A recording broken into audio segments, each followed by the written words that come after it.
I'm Senator Alex Padilla. And I have a question for the people of California. Are we ready to stand up for our democracy? Are we ready to speak up for our democracy? Are we ready to vote this November and defend our democracy? I thought so. Look, let me also add a little bit more light as to why we are here in this moment. It's been nearly 7 months of this Trump administration. And when we stop and look at it, you can't help but come back to the words costs, chaos, and corruption. Right? The costs on working families keep going up and up. These failed tariff wars are increasing costs for us. When you deport workers in agriculture and construction, you can't wonder why the cost of housing goes up and the cost of food goes up. Billionaires are getting their tax breaks, but working families are paying the price. Chaos.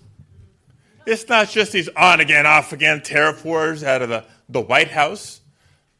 It's what's happening as communities are terrorized in the city of Los Angeles, throughout the state of California, and beyond.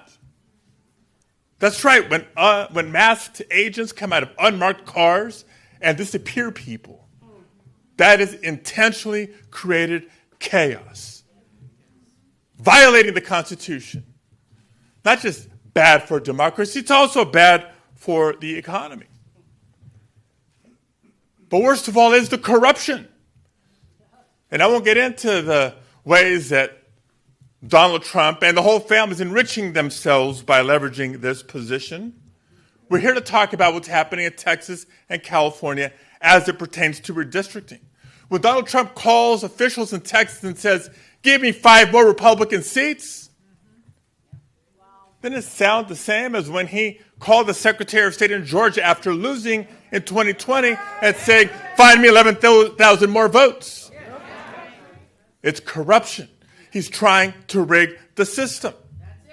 One of the earlier speakers said extraordinary times call for extraordinary measures because we're not living in normal times. In normal times, a political party in power would be proud of their accomplishments and they'd be running on their record asking for voters to keep them in power. That's not what's happening right now. With Donald Trump and complicit Republicans in Congress gutting health care, threatening Social Security, undermining the Constitution with this immigration enforcement deportation agenda obsession they have of 3,000 arrests per day. They know they're not just unpopular, they're wrong. And the only hope they have of keeping power next November is to rig the system. And so that's what they're doing. They're rigging the lines. They're rigging the system. They're trying to rig next year's election. And California's not going to stand for it.